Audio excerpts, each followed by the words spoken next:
भारत की स्वतंत्रता संग्राम की गाथा अनेक वीरों के बलिदान से लिखी गई है, परंतु जब भी क्रांतिकारी आंदोलन का जिक्र होता है तो भगत सिंह का नाम सबसे पहले लिया जाता है। वे केवल एक स्वतंत्रता सेनानी ही नहीं, बल्कि एक विचारक, लेखक और युवा पीढ़ी के लिए प्रेरणा स्रोत भी थे। उनकी सोच और देशभक्ति ने उन्हें भारतीय इतिहास में अमर बना दिया है। प्रारंभिक जीवन। भगत सिंह का जन्म 28 सितंबर 1907 को पंजाब प्रांत के लायलपुर जिले, अब पाकिस्तान में, के बंगा गांव में हुआ था। उनके पिता का नाम सरदार किशन सिंह और माता का नाम विद्यावती था।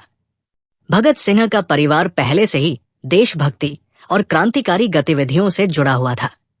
उनके चाचा अजीत सिंह और पिता किशन सिंह भी ब्रिटिश शासन के विरोध में सक्रिय थे। शिक्षा और बचपन में क्रांति का बीज। भगत सिंह बचपन से ही बहुत तेजस्वी और जिज्ञासु थे। वे लाहौर के नेशनल कॉलेज से पढ़ाई कर रहे थे, जहां उन्होंने देशभक्ति और क्रांतिकारी विचारों को पढ़ा और समझा। जलियांवाला बाग हत्याकांड 1919 ने उनके मन पर गहरा प्रभाव डाला। वे गांधी जी के असहयोग आंदोलन में भी शामिल हुए, लेकिन जब गांधी जी ने चौरी चौरा कांड के बाद आंदोलन वापस ले लिया तो भगत सिंह का भरोसा अहिंसा से हटकर क्रांतिकारी मार्ग की ओर चला गया। क्रांतिकारी जीवन की शुरुआत। भगत सिंह ने Hindustan socialist Republican association HSRA नामक संगठन में सक्रिय भूमिका निभाई। उन्होंने समाजवादी विचारों को अपनाया और भारत में अंग्रेजी साम्राज्य के खिलाफ सशस्त्र संघर्ष की नींव रखी।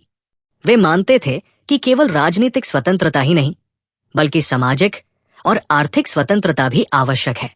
लाला लाजपत राय की हत्या का बदला। 1928 में ब्रिटिश सरकार ने साइमन कमीशन भारत भेजा, जिसका सभी भारतीय नेताओं ने विरोध किया, क्योंकि इसमें कोई भारतीय सदस्य नहीं था।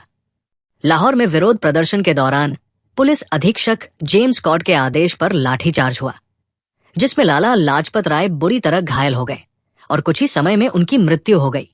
भगत सिंह और उनके साथियों ने इसका बदला लेने की ठानी। उन्होंने जेम्स स्कॉट को मारने की योजना बनाई, लेकिन गलती से जॉन सॉन्डर्स की हत्या कर दी गई। इसके बाद भगत सिंह को पुलिस से बचने के लिए भूमिगत होना पड़ा। असेंबली में बम फेंकना। 8 अप्रैल 1929 को भगत सिंह और बटुकेश्वर दत्त ने दिल्ली की सेंट्रल असेंबली में एक बम फेंका। ये बम किसी को हानि पहुंचाने के लिए नहीं था, बल्कि सरकार को जगाने के लिए था। बम फेंकने के बाद उन्होंने इंकलाब जिंदाबाद के नारे लगाए और खुद को गिरफ्तार करवा दिया। जेल में रहते हुए उन्होंने अनेक लेख लिखे और अन्य कैदियों के साथ बेहतर व्यवहार की मांग के लिए भूख हड़ताल भी की। फांसी और अमर बलिदान। भगत सिंह, राजगुरु और सुखदेव को लाहौर षड्यंत्र केस में मौत की सजा सुनाई गई। तमाम देशव्यापी अपीलों और विरोध के बावजूद 23 मार्च 1931 को इन तीनों क्रांतिकारियों को लाहौर जेल में फांसी दे दी गई। उस समय भगत सिंह की उम्र मात्र 23 वर्ष थी। फांसी के बाद इनका शव गुप्त रूप से सतलुज नदी के किनारे जलाया गया। विचारधारा और प्रभाव। भगत सिंह केवल एक क्रांतिकारी नहीं थे, वे एक गहरे चिंतनशील युवा भी थे।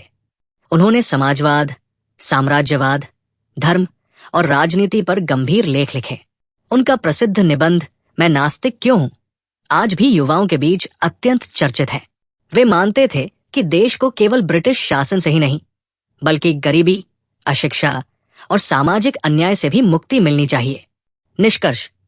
भगत सिंह का जीवन बलिदान, साहस और विचारों की मिसाल है। उन्होंने युवावस्था में ही देश के लिए अपना सर्वस्व न्यौछावर कर दिया। उनका सपना था एक ऐसा भारत जहां हर नागरिक को समान अधिकार मिले और शोषण मुक्त समाज की स्थापना हो। आज भी भगत सिंह की गूंज इंकलाब जिंदाबाद के नारों में सुनाई देती है। उनकी शहादत भारतीय युवाओं को प्रेरणा देती है कि वे अपने कर्तव्यों को समझें और समाज के प्रति उत्तरदायी बने। भगत सिंह सदा हमारे दिलों में जीवित रहेंगे, एक नायक के रूप में, एक विचार के रूप में।